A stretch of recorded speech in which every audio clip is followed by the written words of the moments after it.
आज का हमारा टॉपिक है, चैप्टर तो वही चल रहे,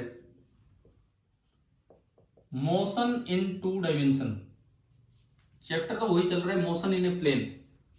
लेकिन जो अभी हमारा टॉपिक रहेगा, हम सबसे पहले ये सीखें कि कंडीशन फॉर पैराबोलिक पाथ क्या है, कि कब किसी पार्टिकल का पाथ पैराबोलिक होगा। देखो ये चीज 12th तक बार बार काम आएगी, इलेक्ट्रिसिटी वाले चैप्टर्स में, इलेक्ट्रोस्टैटिक्स, मैग्नेटोस्टैटिक्स, उनमें भी। तो कंडीशन यही समझ लीजिए, पैराबोलिक पाथ, कोई भी पाथ पार्टिकल का पैराबोलिक कब होता है। पहली condition, acceleration vector of the particle पूरे मोशन के दौरान क्या रहना चाहिए, कांस्टेंट। एक्सेलरेशन वेक्टर का मतलब है magnitude of acceleration and direction of acceleration, ये दोनों के दोनों पूरे पाथ के दौरान कांस्टेंट रहे, कांस्टेंट ड्यूरिंग होल पाथ। पूरे पाथ के दौरान ये कांस्टेंट रहे। दूसरी बात, जो इनिशियल वेलोसिटी है, इनिशियल वेलोसिटी u से जिसे हम डिनोट कर रहे हैं, this should not be parallel to acceleration vector. Parallel to acceleration vector का मतलब है कि ना तो u कैप और a कैप सेम होने चाहिए और ना u कैप और a कैप अपोजिट होने चाहिए। मतलब ना तो ये होना चाहिए और ना ये होना चाहिए, किसी भी एंगल पे हो, लेकिन सेम डायरेक्शन और अपोजिट डायरेक्शन नहीं होनी चाहिए u और a के बीच में। इन कंडीशंस को अगर कोई पाथ सेटिस्फाई कर रहा होगा तो इसका मतलब है कि path will be parabolic. Physics के अकॉर्डिंग आपको ये दो कंडीशन अच्छे से याद रखनी है। पहली बात, एक्सेलरेशन ना केवल मैग्नीट्यूड में बल्कि डायरेक्शन में भी कांस्टेंट रहे। और दूसरी बात, इनिशियल वेलोसिटी एक्सेलरेशन के पैरेलल ना हो। बहुत अच्छे से लिख लेना। देखो मैं कल जब पेपर डिस्कशन करवा रहा था, 40 मिनट की क्लास या एक घंटे की, एक दूसरी 40 मिनट की, लगभग मुझे लगता है क्या कुछ सवालों से, ज्यादातर सवालों से आपको छोटा छोटा कॉन्सेप्ट मिल रहा था कि नहीं, कि भाई ये है तो आगे इस बात का ध्यान रखना है। बताओ अगर अटेंड की हो तो क्लास। Yes sir. तो उनको यार वर्ड्स में लिख लिया करो, उनको वर्ड्स में लिख लिया करो अपने वहां पे कॉपी में। बिकॉज नहीं तो 2 साल तक वो चीजें याद रहे ना रहे, लेकिन आपने एक पॉइंट बना रखे होंगे तो दिमाग में आएगा तुरंत कि भाई क्या था क्या नहीं था। ठीक है, ये चीज आपको खुद करनी है। तो अभी देखो, ये हमने आपको स्टार्टिंग में ही बता दिया कि फिजिक्स में, काइनेमेटिक्स में नहीं, कहीं कोई चैप्टर आ जाए, अगर आपको चेक करना हो कि पाथ पैराबोलिक है कि नहीं, कि दो कंडीशन है बस। पहली बात, उस पर लगने वाला फोर्स कांस्टेंट हो, क्योंकि अगर फोर्स कांस्टेंट होगा तभी एक्सेलरेशन कांस्टेंट होगी। क्योंकि F बराबर m में होता है, तो ये तो केवल F पे डिपेंड करता है, मास तो वैसे ही कांस्टेंट रहता है। तो यानी कि उस पार्टिकल की पूरे पाथ के दौरान एक्सेलरेशन कांस्टेंट हो, मैग्नीट्यूड में भी और डायरेक्शन में भी, और एक्सेलरेशन और इनिशियल वेलोसिटी पैरेलल ना हो। जैसे देखो मैं एग्जांपल देता हूं आपको, मैं किसी चीज को नीचे थ्रो करूं, मैं किसी भी चीज को नीचे थ्रो करूं तो बताओ पाथ कैसा होता है। किसी चीज को मैंने नीचे थ्रो किया, पाथ कैसा होता है बताएं यार।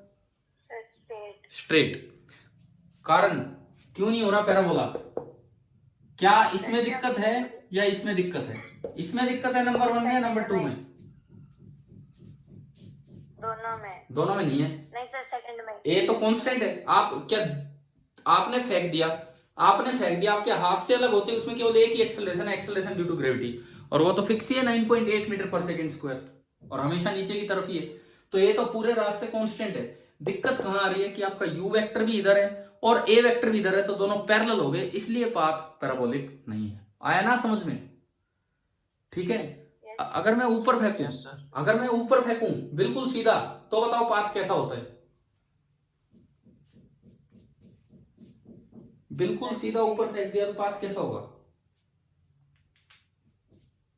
स्ट्रेट पढ़े हैं हमने ये भी भाई। सीधा मैंने ऊपर फेंका, सीधा गया और नीचे आ गया, ये गया और नीचे आ गया, तो पाथ कैसा है फिर दोबारा से? स्ट्रेट। इस बार कहां दिक्कत है, क्यों नहीं हुआ पैराबोला? कौन सी कंडीशन में दिक्कत है? क्योंकि u की और a की डायरेक्शन अपोजिट हो गई। हाँ, अपोजिट होगी तो वो भी पैरेलल वेक्टर ही होते हैं, क्योंकि u और a की डायरेक्शन अपोजिट होगी तो वो भी पैरेलल की कैटेगरी में ही आते हैं। लाइक वेक्टर, अनलाइक वेक्टर हमने पढ़े थे कभी वेक्टर्स में। तो इसका मतलब इन दो केसेस में तो पाथ पैराबोलिक नहीं है। लेकिन अगर मैं किसी को यूं थ्रो करूं सीधा, तो क्या वो सीधा ही चलता रहता है क्या? No sir. कैसे? वहां पाथ कैसा होगा वहां पे? मैंने किसी चीज को सीधा थ्रो कर दिया यूं, अब बताओ पाथ कैसा होगा? स्ट्रेट होगा, सर्कुलर हो, पैराबोलिक बन सकता है। स्ट्रेट होगा, सर्कुलर होगा या पैराबोलिक? नहीं हो सकता है, नहीं होगा, क्या होगा वो बताना आपको। मैंने यूं फेंका है सीधा, यूं सीधा। अब इस पार्टिकल का पाथ स्ट्रेट होगा, सर्कुलर होगा कि पैराबोलिक होगा? पैराबोलिक। श्योर है पैराबोलिक। कारण सुनो, कारण ये मैं यहां से फेंक रहा हूं थोड़ी साइड से, तो इस साइड पे लगभग हर जगह जी क्या रहेगा? जी कांस्टेंट। जी तो कांस्टेंट है, जी कांस्टेंट है और मैंने इसको सीधा फेंक दिया। इनिशियल वेलोसिटी आगे, जी नीचे, तो क्या यू और ए परपेंडिकुलर है? Yes sir. तो परपेंडिकुलर है तो क्या पैरेलल है? No sir. तो यू और ए पैरेलल भी नहीं है और ए कांस्टेंट भी है, तो इसलिए अब जो पाथ होगा वो कैसा हो जाएगा आपका? पैराबोलिक। तो सबसे पहले तो आप ये बताओ कि आपको पैराबोलिक पाथ जज करना आ गया कि नहीं, कि किस तरह से देखना है कब पाथ पैराबोलिक होगा? हाँ भाई, समझ में आया? Yes sir. अब आगे सुनो, मैं एक बार फिर से आपको याद दिला देता हूं। मैंने आपको यार एक काम दिया था पैरेलल कॉम्बिनेशन में एरर निकालने वाला, मैंने 1-2 दिन पहले भी याद दिलाया था। उस समय मैं वो जो काम आपको करने के लिए दिया था अगले दिन वो याद नहीं रहा। कब कब करें वो डिस्कस, वो एक बड़ी अच्छी क्लास होनी है और एक बहुत मिसकॉन्सेप्शन आपको बताऊंगा जो हो सकता है आप भी लगाते हो वहां पे। कब लें वो क्लास? चलो आज तो टाइम है नहीं, आज तो टेस्ट और ये है, देखते हैं इसी वीक जब भी टाइम मिलेगा एक क्लास उस पर। या फिर अभी टाइम नहीं मिला अगर, तो आपका काइनेमेटिक्स का टेस्ट हो लेता है। कब है टेस्ट? 2 वीक बाद है ना, ये चल रहा है और इससे अगले वीक, उसके बाद हम लेते हैं क्लास आपकी, तब आपको समझाएंगे क्या है क्या नहीं। अब ये देखो, मान लो ये धरती है, हमारी धरती गोल है। गोल नहीं है सर। कैसी है बताओ, कैसी है? इलिप्टिकल है। इलिप्टिकल इज ऑल्सो गोल। मैंने ये तो कहा ही नहीं कि स्फेरिकल ही है बिल्कुल, उसको भी हम सबको गोल की कैटेगरी में डाल देते हैं, मतलब ये इस तरह से ही है। बट ठीक है, हम उन चीजों पे यहां नहीं जाएंगे। इलिप्टिकल है, ये सब चीजें हम लेंगे जब चैप्टर ग्रेविटेशन पे जाएंगे, अभी नहीं। सपोज आप खड़े हो यहां एक बंदूक लेके, मान लो आप यहां पे खड़े हो, ठीक है, और आपके हाथ में एक बंदूक है इस तरह से, आप गोली चलाते हो, सीधी निकली गोली और यूं जाके गिरी, पाथ कैसा है ये? पाथ कैसा है? पैराबोलिक। पैराबोलिक। ये अगर इसकी रेंज बढ़ानी हो और दूर तक पहुंचानी हो तो क्या किया जा सकता है? इनिशियल स्पीड बढ़ा देंगे तो रेंज बढ़ जाएगी भाई। धीरे फेंकोगे यहीं गिरेगा, तेज फेंकोगे तो दूर गिरेगा, समझ गए हो ना? ठीक है, थोड़ा आप ऊंचाई पे हैं, इतने नीचे नहीं है। मान लो आपने इनिशियल स्पीड बढ़ा दी, बंदूक में कोई ऐसी तरीका होगा, तो अब ये थोड़ा और दूर जाके गिरेगा, पाथ कैसा होगा बताओ? पैराबोलिक। पैराबोलिक। मैंने स्पीड और बढ़ा दी, ये थोड़ा और दूर जाके गिरेगा, अब बताओ पाथ कैसा होगा? बोलते रहो, कोई बात नहीं। पैराबोलिक। मैंने थोड़ी और स्पीड बढ़ा दी और ये गिरा ही नहीं, डिस्क्यू, खत्म, खुद ही खत्म। अब बताओ पाथ कैसा है? क्या ये सर्कल नजर आ रहा है आपको? सर्कुलर। फिर ये कैसे हो गया अब सर्कुलर? ये कैसे सर्कुलर हो गया जबकि कंडीशन तो कहती है कि पैराबोलिक होना चाहिए? देखो थोड़ा सा मैं फिर से कहता हूं, केवल फॉर्मूलों की तरफ मत अटके रहो, फिजिक्स को फिजिक्स की तरह पढ़ो, ये एक एक चीज दिमाग में बैठेगी। अभी देखिए आप, तो अभी तो हम कह रहे थे पैराबोलिक पैराबोलिक पैराबोलिक, तो बड़ा पैराबोलिक होना चाहिए था, परंतु ये तो यार सर्कल ही नजर आ गया, वापिस आगे यहीं टकरा रहा है, तो ये कहां गड़बड़ है? अब बताओ, खुद ही मर जाएगा ऐसे तो। कहां गड़बड़ है बताइए? ना तो ये पाथ पैराबोलिक होगा, ना ये पाथ पैराबोलिक होगा, ना ये पाथ पैराबोलिक होगा और ना ये पाथ पैराबोलिक। आपने एक चीज पे ध्यान नहीं दिया कि धरती गोल दिख रही है कि फ्लैट दिख रही है? आप बताओ, धरती गोल दिख रही है कि फ्लैट दिख रही है? गोल। जबकि आप अगर अपने घर बैठे हो तो हमें कैसी नजर आती है? गोल नजर आती है, फ्लैट नजर आती है? फ्लैट। फ्लैट। अगर आप कम ऊंचाई पे हैं अगर आप कम ऊंचाई पे हैं तो वहां आपको धरती फ्लैट नजर आएगी। अगर आप थोड़ी ज्यादा ऊंचाई पे हैं तो आपको धरती गोल नजर आएगी। धरती अगर गोल दिख जाए, इसका मतलब ये नहीं कि चक्कर आने लगे, मैं वैसे कह रहा हूं, धरती अगर गोल दिख जाए तो इसका मतलब है कि आप थोड़ी ज्यादा ऊंचाई पे हैं और फिर जी की वैल्यू कांस्टेंट नहीं रहेगी। क्यों नहीं रहेगी? डायरेक्शन वाइज वो चेंज होगी। जी हमेशा होता है towards the centre of earth. यहां देखोगे जी इधर है, थोड़ा पार्टिकल आगे गया। अब यहां देखोगे तो जी तो towards the centre of earth होने के चक्कर में अपनी दिशा, अपनी डायरेक्शन बेंड कर लेगा। तो अब अगर आप देखते हैं तो जी इधर है, थोड़ा और आगे जाएगा तो अब देखेंगे तो जी कहीं और हो गया। तो आप बताओ क्या जी की डायरेक्शन कांस्टेंट है कि मतलब फिक्स है या चेंज होती जा रही है? चेंज हो रही है। ये मत कह देना जी फिक्स है जी सेंटर की तरफ है। अरे सेंटर की तरफ होने के चक्कर में वो चेंज हो रही है, फिक्स नहीं हो। तो क्या पैराबोलिक पाथ की कंडीशन सेटिस्फाई हुई किसी भी केस में? किसी भी केस में नो सर। नहीं हुई। असल में ये पाथ इलिप्टिकल होते हैं, हम आपको पढ़ाएंगे जब ग्रेविटेशन में जाएंगे तब। फिर ये सर्कुलर बनेगा, फिर इसके बाद और स्पीड बढ़ाएंगे तो क्या होगा क्या नहीं वो आपको बताएंगे बाद में, उसी चैप्टर में, यहां नहीं। इस चैप्टर में हमारे लिए धरती फ्लैट रहेगी। जब धरती फ्लैट दिखती है, जब अर्थ फ्लैट दिखती है और अब आप यहां से कोई चीज थ्रो कर रहे हो यूं, तो इसका यह मतलब है कि हर बार जी नीचे की तरफ है, क्योंकि धरती का सेंटर नीचे है। फ्लैट दिखने का मतलब है ये हॉरिजॉन्टल है और वर्टिकल डायरेक्शन इसके परपेंडिकुलर ये होगी। तो हर बार अच्छा, एक और चीज दिमाग में रखना, आपसे पूछा जाए क्या स्पेस में हॉरिजॉन्टल और वर्टिकल डायरेक्शन एग्जिस्ट करती हैं कि नहीं, आप पहले मुझे ये बताओ हॉरिजॉन्टल डायरेक्शन क्या होती है और वर्टिकल डायरेक्शन क्या होती है। मैं यहां खड़ा हूं, ये डायरेक्शन हॉरिजॉन्टल है कि वर्टिकल सीधी, ये और ये डायरेक्शन हॉरिजॉन्टल नहीं होती, वर्टिकल ही होती है। है? दोबारा बोलो, दोबारा मैंने सुन नहीं पाया, क्या कह रहे हो? दोबारा रिपीट कीजिए एक बार अपनी बात। कोई डायरेक्शन हॉरिजॉन्टल नहीं होती, वर्टिकल होती ना, अगर हॉरिजॉन्टल, अगर वर्टिकल कहीं एग्जिस्ट कर रही है तो हॉरिजॉन्टल भी एग्जिस्ट करेगी। वर्टिकल के परपेंडिकुलर डायरेक्शन को ही हॉरिजॉन्टल बोलते हैं। मैं दोबारा आता हूं अपने सवाल पे, ये डायरेक्शन कैसी है? हॉरिजॉन्टल, और ये वर्टिकल। लेकिन वर्टिकल वर्ड तभी एग्जिस्ट करता है जब वहां अर्थ की ग्रेविटी हो। अर्थ की ग्रेविटी की जो डायरेक्शन होती है उसे वर्टिकल डायरेक्शन बोलते हैं और उसके परपेंडिकुलर डायरेक्शन को बोला जाता है हॉरिजॉन्टल। यहां अगर आप देखोगे तो ये डायरेक्शन वर्टिकल है और ये हॉरिजॉन्टल है। यहां देखोगे तो ये डायरेक्शन वर्टिकल है, ये हॉरिजॉन्टल है। जबकि ये धरती का एक छोटा सा टुकड़ा है, हर बार ये डायरेक्शन वर्टिकल है और ये डायरेक्शन हॉरिजॉन्टल है, क्योंकि एक स्फीयर का छोटा पार्ट आपको प्लेन ही नजर आएगा। इसका मतलब आपसे पूछा जाए, मैंने एक पार्टिकल को हॉरिजॉन्टली प्रोजेक्ट किया, हॉरिजॉन्टली प्रोजेक्ट किया, एक बार कम हाइट से प्रोजेक्ट किया और एक बार ज्यादा हाइट से प्रोजेक्ट किया, क्या दोनों बार पाथ पैराबोलिक होगा? बताएं। ज्यादा का मतलब यूं नहीं है कि बस थोड़ी सी ज्यादा, काफी ज्यादा हाइट से। बताओ, मेरा सवाल जो मैंने पूछा उसका जवाब दो।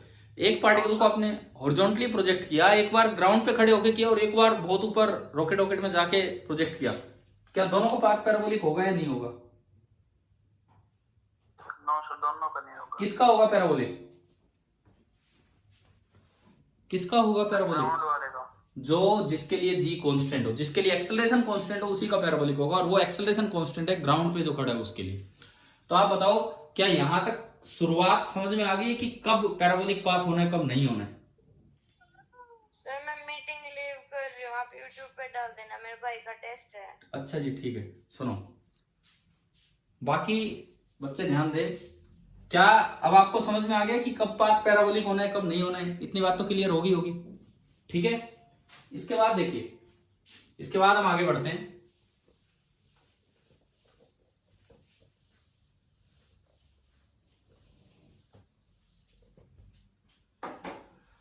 अब आपने ये तो कंडीशन सीख ली कि पैराबोलिक पाथ की क्या कंडीशन है, वो हमने लगाना सीख लिया।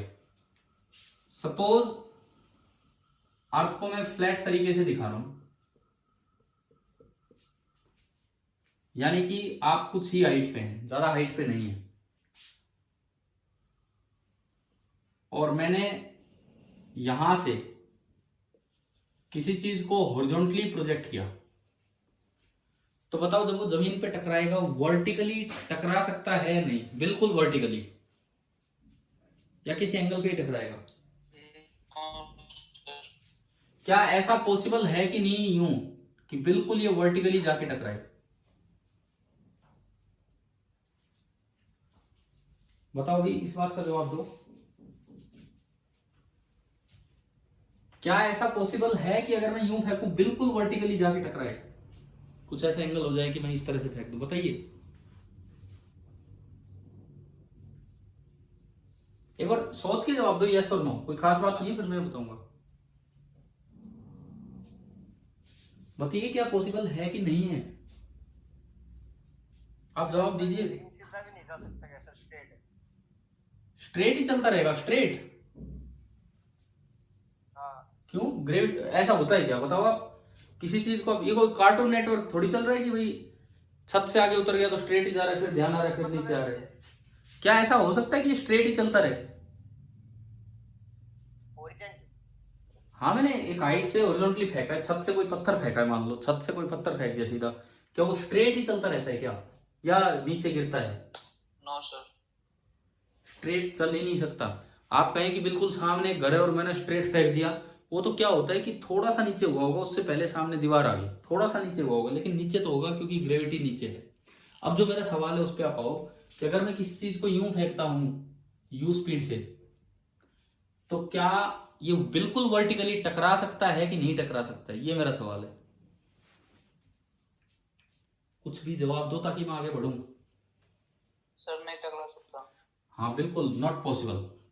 इस तरह से टक्कर, आप जो सोचें कि ना भी टकरा गया, लेकिन वो ऐसे नहीं टकराएगा, वो जरूर किसी न किसी एंगल पे ही टकराएगा, किसी न किसी एंगल पे ही टकराएगा। क्यों? अब ये चीज हम यहां से पढ़ना स्टार्ट करेंगे, इसमें सीखेंगे क्या है क्या नहीं। अब एक वर्ड आता है प्रोजेक्टाइल। प्रोजेक्टाइल का क्या मतलब है? प्रोजेक्टाइल का क्या मतलब है बताइए। प्रोजेक्टाइल का मतलब है object which is projected. Projectile का मतलब है ऑब्जेक्ट विच इज प्रोजेक्टेड, और कुछ मतलब नहीं है। आपने किसी भी ऑब्जेक्ट को फेंक दिया वो प्रोजेक्टाइल है, इवन चाहे नीचे फेंक दिया वो भी प्रोजेक्टाइल है, ऊपर फेंक दिया वो भी प्रोजेक्टाइल है। तो क्या प्रोजेक्टाइल बोलते हैं क्या पाथ पैराबोलिक हो जाएगा? बोलो, क्या प्रोजेक्टाइल वर्ड आते ही पाथ पैराबोलिक हो रहा है क्या अपने आप? No sir. बिल्कुल नहीं होगा। तो आप ये तो दिमाग से निकालें कि प्रोजेक्टाइल का मतलब ये वाला मोशन ना। प्रोजेक्टाइल मतलब कोई भी चीज जिसको फेंक दिया और फिर उसका मोशन अंडर ग्रेविटी हो रहा है। अब हम अलग अलग प्रोजेक्टाइल के केसेस स्टार्ट करते हैं। तो आज की इस क्लास का जो टॉपिक रहेगा, जो आपके टेस्ट में भी हम इंक्लूड करेंगे जिन पे बातें, वो होगा horizontal projection. Horizontal projection from some height. कुछ हाइट से आपने, सर फ्री फॉल को भी प्रोजेक्टाइल कहेंगे क्या? हाँ बिल्कुल। प्रोजेक्टाइल तो वो पार्टिकल है, प्रोजेक्टाइल तो वो पार्टिकल है जो अंडर ग्रेविटी मूव कर रहा है और आपने प्रोजेक्ट कर दिया। प्रोजेक्ट कर दिया मतलब उसे फेंक दिया। भाई प्रोजेक्ट की हिंदी क्या होती है बताओ? कि हमने एक चीज प्रोजेक्ट की, प्रोजेक्ट की हिंदी क्या होती है? कि हमने क्या किया? फेंकना। फेंकना। प्रोजेक्ट करना मतलब फेंकना। तो प्रोजेक्टाइल मतलब वो नाउन है कि भाई किसको फेंका है। प्रोजेक्ट एक वर्ब की तरह है, प्रोजेक्टाइल एक नाउन है। ठीक है। अब बच्चों के दिमाग में रहता भाई उस चैप्टर का ही नाम बोल देते हैं प्रोजेक्टाइल मोशन, जबकि ये तो मोशन इन 2D है। प्रोजेक्टाइल तो किसी को भी आप बोल सकते हो। क्लियर है ना? हाँ, वो एक स्पेशल केस ऑफ प्रोजेक्टाइल हो गया जिसमें ऊपर या नीचे फेंका है। तो इन जनरल आप किसी भी एंगल पे मान लेंगे अगर कुछ नहीं दिया है तो अब देखो आज की इस क्लास में अब जो समय बचा है, हम horizontal projection from some height इसको अच्छे से पढ़ना स्टार्ट करें और आपको अभी समझ में आ जाएगा कि 2D मोशन 1D से कुछ अलग नहीं है। यही चलेगा, यही सिंपली चलना है। सपोज ये हॉरिजॉन्टल डायरेक्शन है, ये मैंने ग्राउंड दिखाया है। आप 10th में ऐसे मिरर बनाते आए होंगे, है ना? Yes sir. अभी ये ग्राउंड है, दिस इज हॉरिजॉन्टल डायरेक्शन, सीधा है। और ये कोई टावर है जिसकी हाइट मान लीजिए h है। h is the height of tower, जहां से आपने इस चीज को प्रोजेक्ट किया है। किस चीज को? कोई भी पार्टिकल और हॉरिजॉन्टल प्रोजेक्शन दे रहे हैं, मान लीजिए मैंने इसकी इनिशियल स्पीड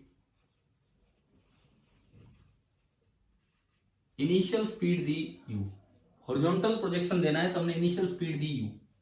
अब जो इसका पाथ होगा वो तो पैराबोलिक होगा, डेफिनेटली पैराबोलिक होगा, मैथमेटिकली प्रूव भी कर देंगे। फिजिकली तो आप ये देख चुके हैं कैसे, क्या इनिशियल वेलोसिटी एक्सेलरेशन के पैरेलल है, बताओ पहली बात। दूसरी बात जो हमारी कंडीशन थी उसमें, क्या इनिशियल वेलोसिटी और एक्सेलरेशन पैरेलल है? नहीं है, नहीं है। और क्या एक्सेलरेशन पूरे रास्ते कांस्टेंट रहेगी मैग्नीट्यूड और डायरेक्शन दोनों में? क्या एक्सेलरेशन पूरे रास्ते कांस्टेंट रहेगी ना? बिल्कुल रहेगी, मैग्नीट्यूड और डायरेक्शन दोनों में बिल्कुल कांस्टेंट रहेगी, क्योंकि आप थोड़ी सी हाइट से फेंक रहे हैं। थोड़ी सी हाइट से अगर आप फेंकेंगे तो आपको लगेगा कि ग्राउंड सीधा है, और सीधा है तो जी कांस्टेंट है, ये यूं जाके टकराएगा कहीं। अब देखो इस पूरे मोशन को हम एनालाइज करना सीखें आज। एक तरह से ये 2D मोशन की ये वाली शुरुआत हो रही है, प्रोजेक्टाइल जिसे आप बोल दिया करते थे। कुछ टर्म्स में बताऊं, अगर t इक्वल टू 0 पे इसे फेंका है तो किस समय ये जाके टकराया उसको बोलते हैं टाइम ऑफ फ्लाइट। उसको हम बोल देते हैं टाइम ऑफ फ्लाइट। कितनी दूर जाके टकराया यहां से उसको बोल देते हैं r। कैपिटल R का मतलब होता है हॉरिजॉन्टल रेंज, कि हॉरिजॉन्टली वो कितनी दूर जाके टकराया है, this is r। Initial speed u है, इस तरह से आपने फेंक दिया तो मुझे दो तीन चीजें देखनी है। किस स्पीड से टकराया, फाइनल वेलोसिटी, यहां टक्कर के समय वेलोसिटी हमेशा पाथ के टेंजेंशियल होती है, तो फाइनल वेलोसिटी मैंने मान ली v0, ये है final velocity.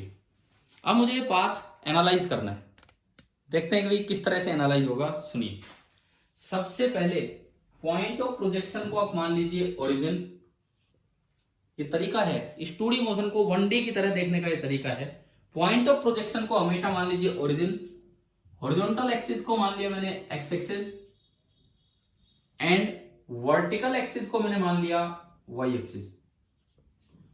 Point of projection को मैंने मान लिया ओरिजिन, हॉरिजॉन्टल एक्सिस को x axis and vertical axis को वाई एक्सिस। पहले बताएं क्या यहां तक समझ में आ गया है कि नहीं, क्या किया है क्या नहीं? ठीक है। अब मैं ये जो 2D XY प्लेन में जो मोशन हो रहा है इसे मैं दो 1D मोशन की तरह ऑब्जर्व करूंगा, एक्स एक्सिस के अलोंग अलग और वाई एक्सिस के अलोंग अलग। कैसे, तरीका देखें आप। उसके लिए मैं एक टेबल बनाऊंगा, और ये टेबल बनाना सीख लीजिए, प्रोजेक्टाइल इस तरह का सोल्व करना आसान हो जाएगा आपके लिए।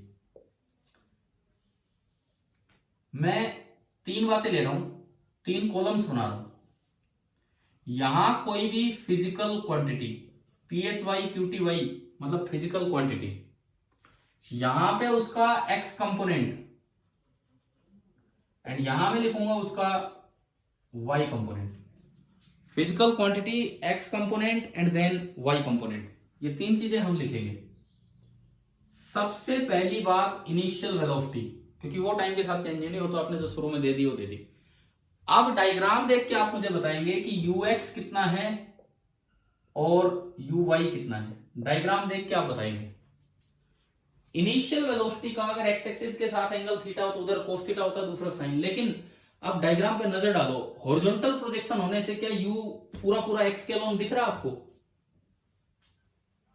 Yes sir. It means ux को तो पूरा u लिख दीजिए और uy को पूरा 0। अगर बीच में होता तो u cos theta u sin theta कर देते। क्या यहां तक आया समझ में? अब बात करते हैं एक्सेलरेशन की। यहां भी मैं दो चीजें लिखूंगा, ax और ay। पूरे रास्ते इसका एक्सेलरेशन किधर रहा है? पूरे रास्ते ay। पूरे रास्ते इसका एक्सेलरेशन नीचे रहा है और कांस्टेंट रहा है। आप चाहे कहीं देख लो, एक्सेलरेशन नीचे रहा है और कांस्टेंट रहा है। ये y के अलोंग है तो फिक्स हो गया। ay कितना? पूरा g।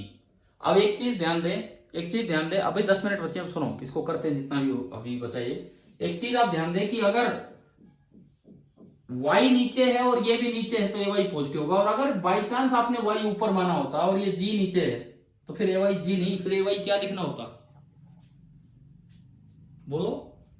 अगर मैंने y एक्सिस ऊपर मान रखा होता और एक्सेलरेशन नीचे है g, तो अब ay क्या लिखते हैं हम? माइनस जी। माइनस जी। लेकिन फिलहाल हमारे वाई एक्सिस के अकॉर्डिंग ये जी है और इस वजह से ए एक्स आपका हो गया 0।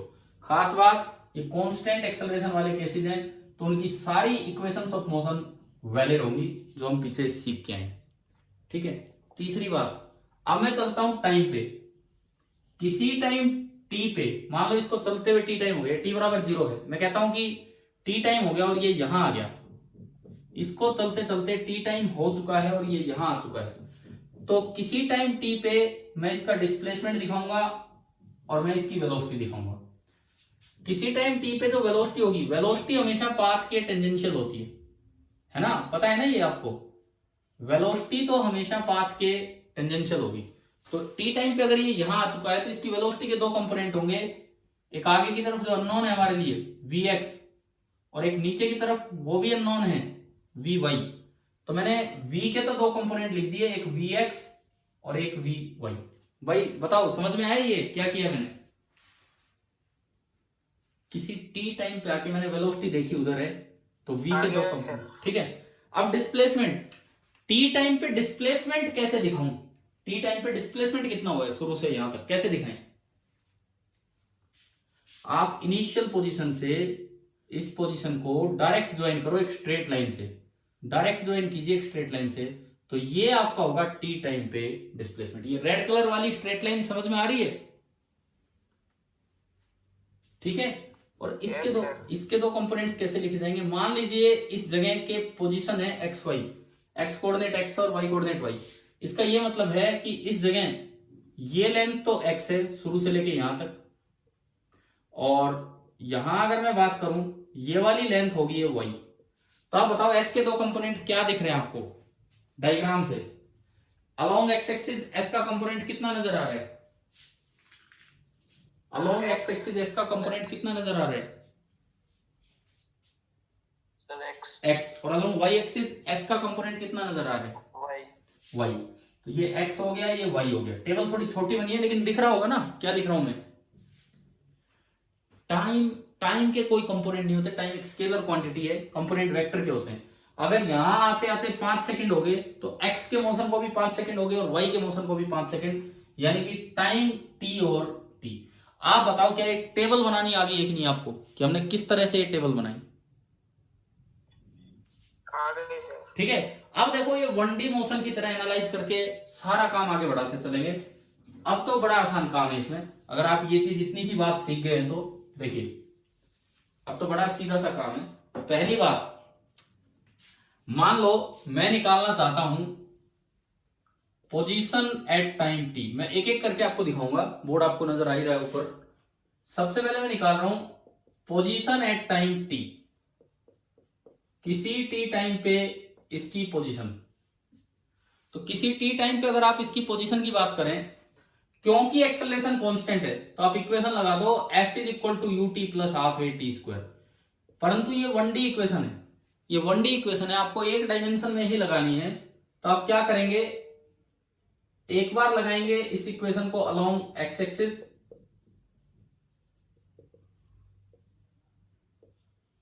एंड एक बार आप लगाएंगे इस इक्वेशन को अलोंग वाई एक्सिस। एक बार आप इस इक्वेशन को लगाएंगे अलोंग एक्स एक्सिस और एक बार लगाएंगे अलोंग वाई एक्सिस। इस तरह से होगा। अब अलोंग एक्स एक्सिस लगानी है, टेबल देखो, टेबल का सीधा इस्तेमाल कीजिए। s बराबर you t plus half a t square में सारी वैल्यू यहां से देख लो अलोंग एक्स एक्सिस। हाँ जी, s की जगह क्या है इस टेबल में, इस कॉलम में देख के बोलो यहां से। s की जगह क्या है x, u की जगह क्या है इस वाले x वाले में देख के बोलो u। t की जगह क्या है t, a की जगह क्या है, a की जगह इस कॉलम में 0। और मेरे पास इक्वेशन आ गई x is equal to u t, equation number 1। चलिए अब यही काम एक बार आप करवाएं y के अलोंग, यही काम आप करवाएं y के अलोंग। लगवाओ जी उधर इक्वेशन, s की जगह y, टेबल में दिख रहा है ना आपको, s की जगह y, ये u की जगह 0, u की जगह 0, t की जगह t प्लस हाफ, आगे बोलो a की जगह क्या है, a की जगह क्या है g और t स्क्वायर। तो मेरे पास एक इक्वेशन आ गई y is equal to half g t square, equation number 2। तो मैं पोजीशन एट टाइम t निकाल चुका हूं, मैं पोजीशन एट टाइम t निकाल चुका हूं कि किसी भी t टाइम पे उसके जो कोऑर्डिनेट्स हैं वो है x कोऑर्डिनेट तो है ut एंड y कोऑर्डिनेट है half g t square. x coordinate है ut एंड y कोऑर्डिनेट है हाफ जी टी स्क्वायर। आप बताओ कि आपको ये इतना समझ में आया कि टी टाइम पे पोजीशन कैसे निकालिए? Yes, sir. ठीक है, अब सुनिए, ये अभी पूरा नहीं हो रहा है बिकॉज टाइम यार 2-3 मिनट बचे हैं। एक चीज और मैं इसमें करवा पाऊंगा, मुझे आपके टेस्ट से पहले एक क्लास इस पे और लेनी पड़ेगी ताकि ये हॉरिजॉन्टल प्रोजेक्शन वाला काम मैं करवा सकूं, क्योंकि टेस्ट में मैं हॉरिजॉन्टल प्रोजेक्शन भी डालूंगा और ये भी। तो आज की जो सेकंड क्लास है वो टेस्ट के बाद नहीं, टेस्ट से पहले होगी, ताकि हम ये वाला टॉपिक कवर करें, कुछ क्वेश्चन इस पे लें ताकि इसको भी टेस्ट में इंक्लूड करें और वो सीपीपी आपका सीधा टेस्ट के रूप में हो जाएगा। ठीक है, थोड़ा सा फेरबदल हुआ है हमारे आज के शेड्यूल में। अब देखते हैं, आगे सुनते हैं, एक आखिरी काम कर देते हैं इसमें, टाइम बचा है 2 मिनट 3 मिनट। ये जो पाथ बना है, हमने फिजिक्स ने हमें बताया कि ये पैराबोलिक पाथ है, तो अब मैं इस पैराबोलिक पाथ की इक्वेशन कैसे निकालूं वो समझू मैं। तो इक्वेशन ऑफ पाथ आपने मैथमेटिकल टूल्स में पढ़ा था कि y directly proportional to x हो तो स्ट्रेट पाथ होता है, और 1 की पावर 1 और 1 की पावर 2 हो तो पाथ पैराबोला होता है। पढ़ाया था क्या ये मैथमेटिकल टूल्स के time? y proportional to x square. हाँ, तो देखेंगे क्या उस तरह की बात बनती है कि नहीं, कि पाथ पैरा। देखो, जब भी कभी इक्वेशन ऑफ पाथ निकालनी हो किसी भी मोशन में, आपके पास x as a function of time है, आपके पास y as another function of time है। ये g फॉर ग्रेविटी नहीं है, g की जगह मैं h ले लेता हूं, कोई भी और दूसरा फंक्शन। अगर आपको इक्वेशन ऑफ पाथ निकालनी है तो एक ही काम करना होगा, एलिमिनेट t। अगर आपको इक्वेशन ऑफ पाथ निकालनी है तो एक ही काम करना होगा, एलिमिनेट t। आप टाइम को एलिमिनेट कर दीजिए। दोनों इक्वेशन से टाइम कैसे एलिमिनेट होगा बताओ? फर्स्ट इक्वेशन से t की वैल्यू निकाल के सेकंड में पुट करूं तो टाइम एलिमिनेट हो गया। फर्स्ट इक्वेशन से t की वैल्यू निकाल के सेकंड, फर्स्ट से t की वैल्यू बोलिए कितनी आ रही है? इक्वेशन 1 से t कितना आया? यहां से जल्दी बोलो सर। हाँ जी सर बोलो। आपके व्हाट्सएप पे मैंने सर 1 मिनट चुप रहो, व्हाट्सएप पे बाद में बात करेंगे, पहले इधर ध्यान दो, पहले इधर ध्यान दो, क्योंकि 2 मिनट बचे हैं, फिर आप बात कर लेना। आप अलग से कॉल कर लेना भाई, जो भी है। इधर सुनिए, क्योंकि ये रह जाएगा नहीं तो। t बराबर आया x/u, ये आपने इसमें पुट किया, मैं 1 मिनट बाद ही आपसे बात कर लूंगा, पहले ये देखिए। t बराबर x/u इसमें पुट किया तो y बराबर कितना आया? हाफ इंटू जी इंटू x/u का square. It means y is equal to g upon 2u square into x square. g भी कांस्टेंट है, इनिशियल स्पीड भी कांस्टेंट है, g भी कांस्टेंट है, इनिशियल स्पीड भी, तो ये पूरा कांस्टेंट हो गया। तो ये इक्वेशन बनी y equal to kx square. किसकी इक्वेशन होती है? Parabola straight. किसकी है ये इक्वेशन किस चीज की होती है? y equal to kx square. तो ये प्रूव भी हो गया कि इसका पाथ पैराबोलिक है, और ये चीज अभी हम आगे अगली क्लास में कंटिन्यू कर देंगे। ठीक है, अभी टाइम पूरा हो गया है। Thank you.